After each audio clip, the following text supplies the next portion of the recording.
আমাদের এই পাত্রী বড় হয়েছেন ব্রাহ্মণবাড়িয়াতে। বর্তমানে পরিবারের সাথে তিনি ব্রাহ্মণবাড়িয়াতেই আছেন এবং পাত্রী ব্রাহ্মণবাড়িয়ারই স্থানীয় বাসিন্দা। এই পাত্রী জানিয়েছেন তিনি অবিবাহিত, তার বয়স 18 বছর। যে কোনো পেশার পাত্ররাই আমাদের আজকের এই পাত্রীর জন্য আবেদন করতে পারবেন। যে কোনো গায়ের রঙের পাত্রদের প্রস্তাবে পাত্রী আগ্রহী আছেন এবং বাংলাদেশের যে কোনো জেলার পাত্রের বিয়ের প্রস্তাবকেই আমাদের এই পাত্রী গুরুত্ব প্রদান করবেন। আসসালামু আলাইকুম দর্শক, matrimonial.com.bd এর পক্ষ থেকে আমি অনন্যা সকলকে স্বাগত জানাচ্ছি ব্রাহ্মণবাড়িয়ার একজন পাত্রীর বিয়ের প্রতিবেদনে।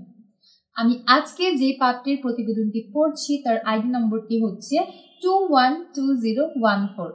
আবারও বলছি, তার আইডি নম্বরটি হচ্ছে 212014। আমাদের আজকের এই পাত্রীর নাম রাইসা, তার ডাক নম্বর রাইসা। তার বয়স 18 বছর, তার উচ্চতা 5 ফুট। তিনি মুসলিম পরিবারের সন্তান এবং ধর্মীয় অনুশাসন মেনে চলেন। বৈবাহিক অবস্থার ক্ষেত্রে আমাদের এই পাত্রী জানিয়েছেন তিনি অবিবাহিত এবং আমাদের এই পাত্রী এসএসসি পর্যন্ত পড়াশোনা করেছেন। বর্তমানে তিনি ব্রাহ্মণবাড়িয়াতেই অবস্থান করছেন। আমাদের এই পাত্রীর রক্তের গ্রুপ বি পজিটিভ, তার গায়ের রং ফর্সা। শখ ও আগ্রহের ক্ষেত্রে পাত্রী জানিয়েছেন তার ঘুরে বেড়াতে খুবই ভালো লাগে। পছন্দের পোশাকের ক্ষেত্রে পাত্রী জানিয়েছেন বোরকা হচ্ছে তার পছন্দের একটি পোশাক। পছন্দের খাবারের ক্ষেত্রে পাত্রী জানিয়েছেন চকলেট খেতে তিনি খুবই ভালোবাসেন। ফ্যামিলি ইনফরমেশনের ক্ষেত্রে আমাদের এই পাত্রী জানিয়েছেন তার পরিবারে আছেন মা, বাবা, এক ভাই এবং 2 বোন। 2 বোনের মধ্যে এক বোন বিবাহিত এবং ভাই অবিবাহিত। আমাদের এই পাত্রী বড় হয়েছেন ব্রাহ্মণবাড়িয়াতে। বর্তমানে পরিবারের সাথে তিনি ব্রাহ্মণবাড়িয়াতেই আছেন এবং পাত্রী ব্রাহ্মণবাড়িয়ারই স্থানীয় বাসিন্দা। পার্টনার এক্সপেকটেশনের ক্ষেত্রে পাত্রী জানিয়েছেন তিনি একজন নামাজি, সংসারী, দায়িত্ববান এবং যত্নশীল পাত্রের সন্ধান করছেন। পাত্রের বয়স কমপক্ষে 24 থেকে 30 বছরের মধ্যে হতে হবে। পাত্রের উচ্চতা কমপক্ষে 5 ফুট 3 ইঞ্চি থেকে 5 ফুট 7 ইঞ্চি এর মধ্যে হতে হবে। পাত্রকে অবশ্যই মুসলিম পরিবারের সন্তান হতে হবে এবং ধর্মীয় অনুশাসনগুলো মেনে চলতে হবে। শুধুমাত্র অবিবাহিত পাত্র যারা আছেন তারাই আমাদের আজকের এই পাত্রীর জন্য আবেদন করতে পারবেন। শিক্ষাগত যোগ্যতার ক্ষেত্রে পাত্রী জানিয়েছেন কমপক্ষে এসএসসি কমপ্লিটেড পাত্র যারা আছেন তারাই এই পাত্রীর জন্য আবেদন করতে পারবেন, তবে এইচএসসি কমপ্লিটেড হলে ভালো। স্ক্রিনে আপনারা এখন আমাদের আজকের এই পাত্রীর কিছু ছবি দেখতে পারবেন।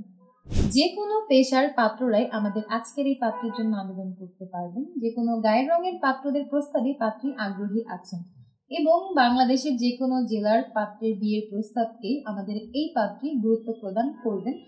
অগ্রাধিকারের ক্ষেত্রে পাত্রী জানিয়েছেন তিনি মূলত প্রবাসী প্রস্তাবে সব থেকে বেশি আগ্রহী আছেন এবং ব্রাহ্মণবাড়িয়ার স্থানীয় বাসিন্দা যারা আছেন তাদের প্রস্তাবকেও তিনি গুরুত্ব সহকারে বিবেচনা করে দেখবেন।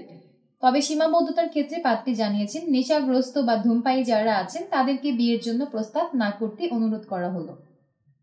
এই ছিল দর্শক আমাদের আজকের পাত্রীর বিয়ের প্রতিবেদন শুনে এবং ছবি দেখে যাদের ভালো লেগেছে তারা এখনই কমেন্ট বক্সে বা লিঙ্কে প্রবেশ করে আমাদের ম্যাট্রিমোনিয়াল অ্যাপসটি ডাউনলোড করুন। সম্পূর্ণ ফ্রিতে রেজিস্ট্রেশনের মাধ্যমে আপনার অ্যাকাউন্টের সার্চ অপশনে গিয়ে পাত্রীর আইডি নম্বরটি সার্চ করুন। তারপর তার কন্ট্যাক্ট ইনফো থেকে মোবাইল নম্বর নিয়ে সরাসরি যুক্ত হয়ে যান ব্রাহ্মণবাড়িয়ার অবিবাহিত এই পাত্রী রাইসার সাথে। আজ বিদায় নিচ্ছি দর্শক, দেখা হবে আগামীতে অন্য কোনো নতুন পাত্র কিংবা পাত্রীর বিয়ের প্রতিবেদনে।